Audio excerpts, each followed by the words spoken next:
Hi everyone, I gotta make a quick recording here and I hope it records well because I just don't have a lot of time. We're out of time here. So I hope you can hear me all right. I'm just trying to see some thoughts that I want to share with brothers and sisters. Some of this is obvious, but some things that the Father and Holy Spirit taught me. The first one's about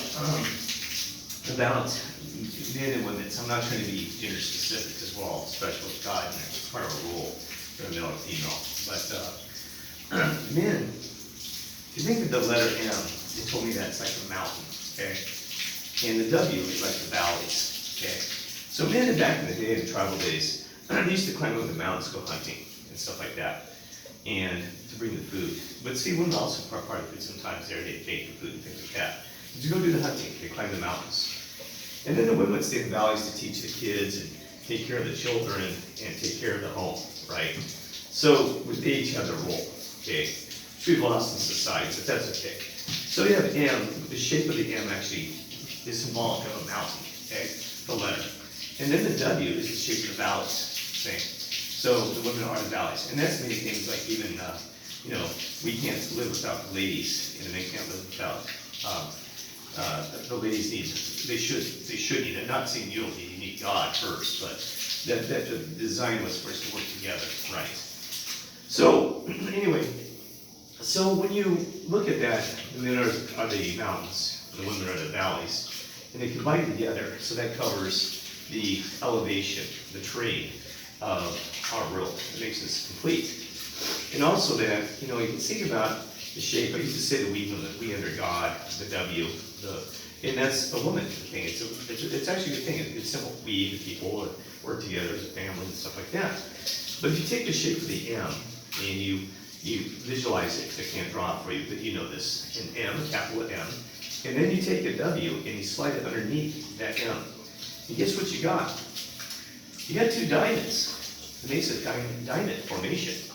And what's interesting about that is that in the diamond formation, that's the diamond like the Lord trying to turn you holes into diamond. So that means your both eyes are wide open like diamonds. So you're not just righteous on the right eye, you turn into a diamond. That you're also righteous in your left eye, that you understand evil and you know how to deal with evil. But you're a diamond over that evilness. And also in your right eye, you're a diamond with the good. You've got your righteousness there, okay? So, and there's a lot of things about knowledge about the masculine and feminine. There's some things he said about pi, I'm not sure about 3 on the left being more masculine, don't know, period, and then the female affinity on the right. But I don't know about the masculine. Really doesn't mean a lot to me, but maybe it does to somebody else, okay? The other important thing is that you gotta realize is that I was thinking about right and left, okay? If you visualize yourself walking or driving a vehicle on a straight line, that line has no beginning or end. Because tell me which part of that line was the beginning and the end. You can't tell me because it wasn't so visualize a line, on that you're driving down. So if you see that line, what was the beginning and the end? Where would it start? Depending on where you might call the end. If you know it look like a line on a piece of paper, right? It goes to infinity. So you're on the straight path to God, the heavens, the Lord's way, this and that. That's kind of how we are when we're in this world, right? We're already set to infinity, even Adam and Eve were set to be, live forever on heaven and earth here and these things and that. But guess what happens? You take a left-hand turn, the left-hand side, the wrong side, and guess what? You took the left-hand, so you've already got off course. David's done that. We did something stupid, we did sin, we didn't do the right things. So we're already off course. We're off that line of infinity, right from the start, right from the get-go. So you take the left-hand turn, and then you have to make another left-hand turn, and to try to get back on that straight line to infinity. So you count those. You take a left-hand turn, that's 1, and then you take another left-hand turn, that's 2. And guess what? You take another left-hand turn, 3, to try to get back to the infinity line. That's a trinity, right? It takes you, 1, 2, 3 left-hand turns to come back to see that infinity, that line, that street. I'm going to visualize a street. You can take 3 left-hand turns. See, what's that? 1, 2, 3. Is that true? Okay, just to see where it's coming across you now. It's right head on in front of you. So to get back on, so you can make a right-hand turn there and be heading the wrong direction, right? And you can make a right-hand turn. So you make another left-hand turn to get back on that path to heaven, God, Lord, and all these the right way, right? So it actually takes four turns to get back to the straight line on the right path again. Okay? So the same thing is on the right-hand side, right? You're doing something good, but you maybe done it in the right way. You're trying to be overly righteous, or you did something wrong. Sort of you think you're doing the right thing, so you make a right-hand turn. So we're back on the original straight line, driving down the road. You make the right-hand turn. Oh my God, you're off the path again, right? So then you got to make three right-hand turns. Does two rights make a wrong, or does two wrongs make a right? Well, there's where you get into this. You don't need to get into that. So you actually got to make 3 turns to get back. Like you got to make a 4th turn to the right to get back into that thing. Okay. So in that thing, think about that. So you're like in this. You got to get out of that box and that trap of this. But see, the thing is that Trinity is very important at 3 to getting back to there. There's a lot of things God gives the Trinity, triangles like that. But the fourth turn gets you on the right path, in the right direction. Okay, so 4 turns.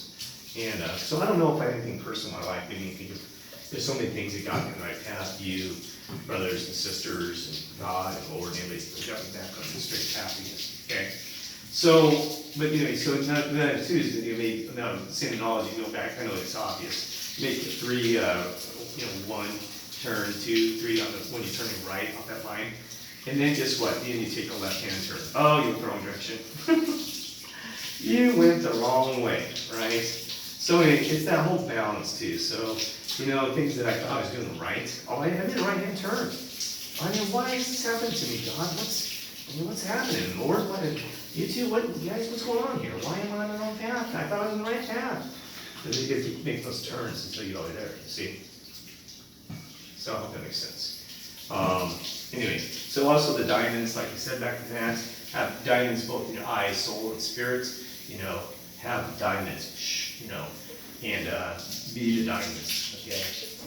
And that again is the male and the female being balanced. Understand evil so that you know how to work with evil and make it good. See, so that's why that's why He always turns evil into positive, and the positive can sometimes be negative because it's trying to get you in balance, to make you perfect, to understand how God thinks and the way He thinks. He always makes you good in the end, that right path, right?